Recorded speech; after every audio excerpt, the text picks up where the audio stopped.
कैसे हैं आप लोग? वालेकुम अस्सलाम सर।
अच्छा, कौन सा प्रैक्टिकल किया था हमने last time? Molly's test for detection of carbohydrates. अच्छा, तो किसी किसी ने रिवाइज किया है मॉलिस टेस्ट?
अच्छा जी, आज का जो एक्सपेरिमेंट है वो है आयोडीन टेस्ट। और ये टेस्ट एक क्वालिटेटिव टेस्ट है। हम इससे ये देख सकते हैं कि सैंपल के अंदर पॉलीसैकेराइड्स प्रेजेंट हैं या एब्सेंट हैं। तो आज के प्रैक्टिकल का जो टाइटल है वो है detection of polysaccharides in any given sample solution by iodine test. और इस टेस्ट से हम ये नहीं देख सकते कि पॉलीसैकेराइड्स की कितनी क्वांटिटी है। हम सिर्फ ये इवेल्युएट कर सकते हैं कि इधर पॉलीसैकेराइड्स प्रेजेंट हैं या एब्सेंट हैं। और सिर्फ 2 पॉलीसैकेराइड्स बल्कि 3 पॉलीसैकेराइड हम इस टेस्ट से आइडेंटिफाई कर सकते हैं। एक स्टार्च, एक ग्लाइकोजन और तीसरा है डेक्स्ट्रिन्स। तो पॉलीसैकेराइड्स की अगर हम पार्शियल डाइजेशन कर दें तो हमें डेक्स्ट्रिन्स मिलते हैं, जो होते पॉलीसैकेराइड्स ही हैं लेकिन उनका मॉलिक्यूलर वेट कम होता है। तो पॉलीसैकेराइड्स की पार्शियल डाइजेशन की होती है डेक्स्ट्रिन्स के अंदर। अब हम ये टेस्ट कैसे परफॉर्म कर सकते हैं और इसके लिए कौन से रिएजेंट्स हमें रिक्वायर्ड होंगे वो हम देखते हैं। इसके लिए जो रिएजेंट्स हमें चाहिए, सबसे पहले हमें इसके लिए 2% ल्यूगोल्स आयोडीन सोल्यूशन रिक्वायर्ड होता है। अब आप 2% आयोडीन सोल्यूशन या 2% ल्यूगोल्स आयोडीन सोल्यूशन कैसे बनाएंगे? आप 2.5 ग्राम आयोडीन लेंगे और 7.5 ग्राम पोटेशियम आयोडाइड, और इन दोनों को आप 500 ml डिस्टिल वाटर के सोल्यूशन के अंदर डिसॉल्व कर देंगे। 2.5 ग्राम आयोडीन और 7.5 ग्राम पोटेशियम आयोडाइड को इंक्लूड करके सोल्यूशन का टोटल वॉल्यूम 500 ml होना चाहिए। और उसके बाद हमें इसके लिए जो एक और केमिकल रिक्वायर्ड है वो है कंसंट्रेटेड HCl। ये हमें रिक्वायर्ड होता है। और इसके साथ साथ हमें 10% NaOH भी और साथ कंसंट्रेटेड H2SO4 भी रिक्वायर्ड होगा। अब प्रोसीजर इसका क्या है, हम कैसे डिटेक्ट कर सकते हैं पॉलीसैकेराइड्स को सैंपल में? इसका बहुत आसान और शॉर्ट प्रोसीजर है हमारे पास। सबसे पहले आपने एक टेस्ट ट्यूब लेनी है और उस टेस्ट ट्यूब के अंदर आप 3 ml सैंपल ले लेंगे। सैंपल वो सॉल्यूशन होगा जिसके अंदर आपने ये डिटेक्ट करना है कि पॉलीसैकेराइड्स प्रेजेंट हैं या एब्सेंट हैं। 3 ml सैंपल सॉल्यूशन लेने के बाद आपने इसके अंदर एक स्मॉल ड्रॉप HCl का ऐड कर देना है। और जब आप ये इसमें ऐड कर लेंगे तो अच्छी तरह से इसको डिसॉल्व करें। फिर लास्ट स्टेप जो है, इसका थर्ड स्टेप, इसका लास्ट स्टेप होगा। इसके अंदर आपने बिल्कुल बहुत स्मॉल ड्रॉप आयोडीन सॉल्यूशन का लेना है, या ल्यूगोल्स आयोडीन सॉल्यूशन जो बनाया है उसका आपने एक स्मॉल ड्रॉप लेना है और उसे अपने सैंपल के अंदर ऐड कर देना है। स्मॉल ड्रॉप जो है उसका वॉल्यूम तकरीबन 100 माइक्रोलीटर होना चाहिए। तो बिल्कुल जो छोटा सा जो ड्रॉप होता है उसका वॉल्यूम अप्रोक्सीमेटली 100 माइक्रोलीटर होता है, वो आप ऐड करेंगे। और या फिर आप 100 माइक्रोलीटर ही ले लें, माइक्रो पाइपेट को यूज करते हुए आप माइक्रो पाइपेट से 100 माइक्रोलीटर ल्यूगोल्स आयोडीन सॉल्यूशन लें और सैंपल में ऐड कर दें। इसको अच्छी तरह से मिक्स करें। अब क्या होगा, टेस्ट ट्यूब के अंदर कलर चेंज आएगा। अगर कलर चेंज आता है तो इसका मतलब है कि सैंपल में पॉलीसैकेराइड्स प्रेजेंट है।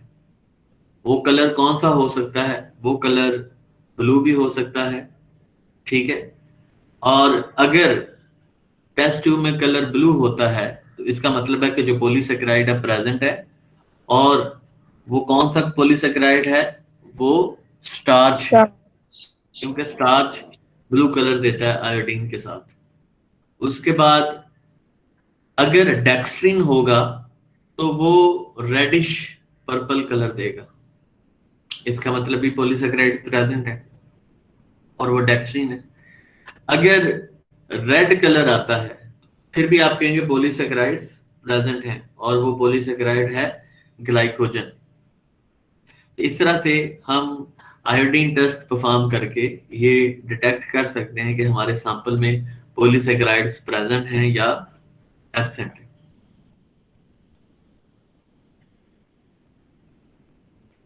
इसके बाद है प्रिंसिपल। प्रिंसिपल हमें ये बताता है कि ये केमिकल रिएक्शन किस बेस के ऊपर हुआ। तो हम हमेशा जो पॉलीसेकेराइड्स हैं उनको आयोडीन टेस्ट के जरिए डिटेक्ट करते हैं, और ये टेस्ट हम परफॉर्म करते हैं स्लाइटली एसिडिक कंडीशन के अंदर। इसलिए हम एक स्मॉल ड्रॉप HCl का इसके अंदर ऐड करते हैं अपने सैंपल के अंदर। तो हमारे पॉलीसेकेराइड के अंदर मिनिमम 8 मोनोसेकेराइड्स होने चाहिए, वो एक दूसरे के साथ अटैच हुए होने चाहिए, फिर ही हम उसको आयोडीन टेस्ट से डिटेक्ट कर सकते हैं। अगर आपके पास कोई ऐसा सैंपल है जिसके अंदर मोनोसेकेराइड 8 से कम है, तो फिर हम उसको आयोडीन टेस्ट से आइडेंटिफाई नहीं कर सकते। अब इस टेस्ट का बेसिक प्रिंसिपल ये है कि जो पॉलीसेकेराइड की लॉन्ग चेन होती है वो हेलिक्स की फॉर्म में होती है। हेलिकल स्ट्रक्चर होता है पॉलीसेकेराइड का। अगर हम स्टार्च की बात करते हैं तो हेलिकल फॉर्म होगी उसकी, हेलिकल चेन होगी। तो उस हेलिक्स के साथ आयोडीन के मॉलिक्यूल्स अडजॉर्ब हो जाते हैं। अडजॉर्ब होने का मतलब होता है फिजिकली अटैच होना। तो फिजिकल अटैचमेंट हो जाती है आयोडीन मॉलिक्यूल्स की पॉलीसेकेराइड्स के चेन्स के साथ। और जब आयोडीन का मॉलिक्यूल पॉलीसेकेराइड की चेन के साथ अडजॉर्ब होता है, फिजिकली अटैच होता है। फिजिकली अटैच होने का मतलब है कि आयोडीन और पॉलीसेकेराइड के दरमियान कोई केमिकल रिएक्शन नहीं होगा। इसको हम एडजॉर्प्शन कहते हैं। तो जैसे ही आयोडीन पॉलीसेकेराइड के साथ एडजॉर्ब होता है तो कॉम्प्लेक्स बनता है, और वो कॉम्प्लेक्स कलर्ड होता है। स्टार्च हो तो ब्लू कलर का नजर आता है, ग्लाइकोजन हो तो रेड कलर का नजर आता है, डेक्स्ट्रिन हो तो हमें रेडिश पर्पल कलर उसका जो है वो नजर आता है। At least 8 monosaccharide units should be joined in a linear chain to give a colored complex. तो ये जरूरी है। अगर 8 मोनोसेक्राइड से कम होंगे मोनोमर पॉलीसेक्राइड के अंदर, तो उसको फिर हम आयोडीन टेस्ट से डिटेक्ट नहीं कर सकते। The alkalis disrupt the secondary valencies। अच्छा, उसके बाद ये टेस्ट हमेशा एसिडिक कंडीशन में होता है। अगर हम इसकी सिचुएशन मीडियम को बेसिक कर दें, अल्कलाइन कर दें, तो ये केमिकल रिएक्शन नहीं होगा, हम इसको डिटेक्ट नहीं कर सकते। फॉर एग्जाम्पल, अगर आपके पास टेस्ट ट्यूब है और उसके अंदर ब्लू कलर आ गया, अब हम ये चेक कर सकते हैं कि क्या पीएच बढ़ाने से ये टेस्ट होगा। तो आप वो कैसे चेक करेंगे? आपके पास जब ब्लू कलर आ गया स्टार्च के साथ, आप उसके अंदर 10% NaOH ड्रॉप वाइज ऐड करेंगे। जब आप NaOH ड्रॉप वाइज ऐड करेंगे तो उससे क्या होगा? अल्कली है NaOH, वो क्या करेगी? वैलेंसी पॉलीसेकेराइड की डिस्टर्ब कर देगी, और आयोडीन जो है वो फिर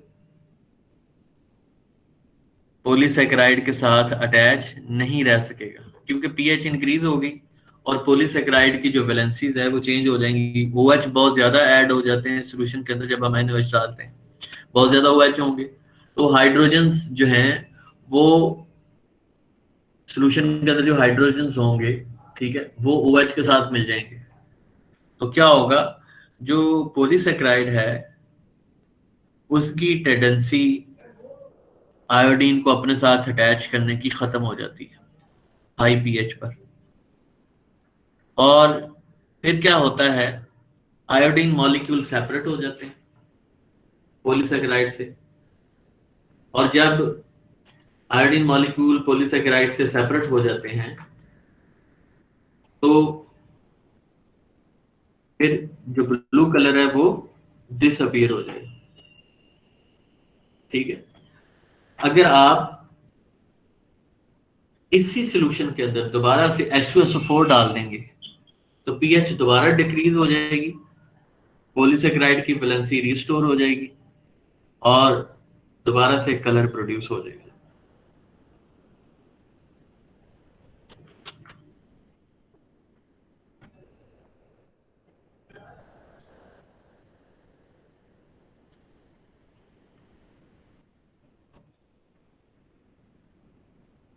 उसके बाद ये बायोकेमिकल रिएक्शन हम रूम टेम्परेचर पर प्रोसीड करते हैं 25 डिग्री सेल्सियस पर। अगर आपके पास ब्लू कलर आ गया स्टार्च की वजह से तो क्या होगा, अगर आप उसको बॉयल करेंगे तो फिर भी पॉलीसेकेराइड की टेंडेंसी खत्म हो जाती है आयोडीन को अपने साथ अटैच करने की। अगेन वो ब्लू कलर डिसअपीयर हो जाएगा। आप ठंडा करेंगे तो वो दोबारा से पॉलीसेकेराइड की टेंडेंसी बढ़ जाती है आयोडीन को अपने साथ एब्जॉर्ब करने की। तो ये हमारे पास इसका प्रिंसिपल है और इफेक्ट ऑफ पीएच और इफेक्ट ऑफ टेम्परेचर है। तो इस तरह से हम इस रिएक्शन को सिर्फ लो पीएच और रूम टेम्परेचर पर प्रोसीड कर सकते हैं। अगर आपके पास कोई क्वेश्चन है इससे रिलेटेड तो पूछ सकते हैं।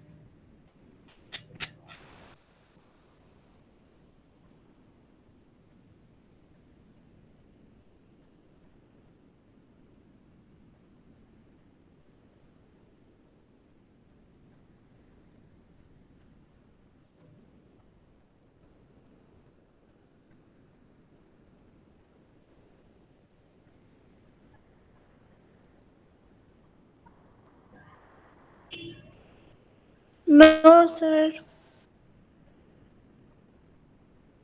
चलिए जी, ठीक हो गया। आप लोगों ने प्रैक्टिकल कॉपी बनाई है?